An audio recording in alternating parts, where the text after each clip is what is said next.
Hello guys, welcome to my channel. কেমন আছো তোমরা সবাই? আশা করি সবাই ভালো আছো। আজকে আমি পরবো এই শাড়ি বেনারসি।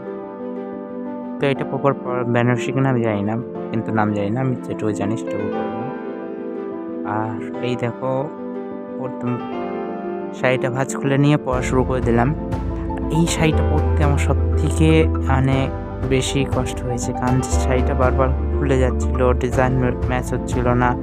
আর এই শাড়ি পরতে গেলে প্রথমেই বলছি যে তুমি ভালো মতো সেফটি নিয়ে নেওয়া, তাহলে না খুব সুন্দরভাবে হবে। তো সেটা আমি বুঝতে পেরেছিলাম না। তো আমার কাছে সেদিন একটাই সেফটি ছিল। এটা আবার আমি পরের দিন আবার পরে, তখন ইউটিউবে ভিডিও নেওয়া হয়নি, আবার পরে তারপরে ছবি তুলতে হয়েছে, যেটা আমার ফেসবুক ইনস্টাগ্রামে প্রোফাইলে চলে আসবে। আর এইভাবে সামনে দেবো ভেবেছিলাম, তবে হয়নি। তারপর আবার সাইডে দেবো, সেটাও ভেবেছিলাম, সেটাও হচ্ছিল না। সাইড সামনে ডিজাইন করব, ডিজাইনটা যেন দেখা যায় সেটাই ভেবেছিলাম।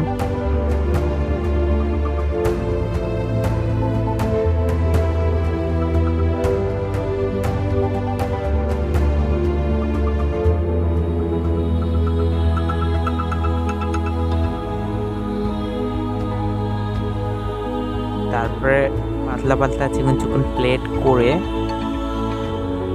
তারপরে পিছনে দিতে হয়েছে। সাইডে, আমি পিছনে তো না, সাইডে। কিন্তু ডিজাইনটা আমার কাছে ভালোই লেগেছে। তোমাদের কাছে কেমন লাগলো অবশ্যই কমেন্ট করে বলবে। দেখা হচ্ছে পরের ভিডিওতে। ধন্যবাদ।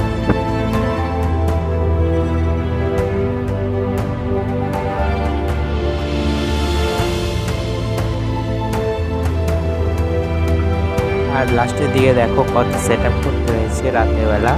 আর শুটিংটা করতে করতে আমার ধরো 12টা বেজে গেছিলো।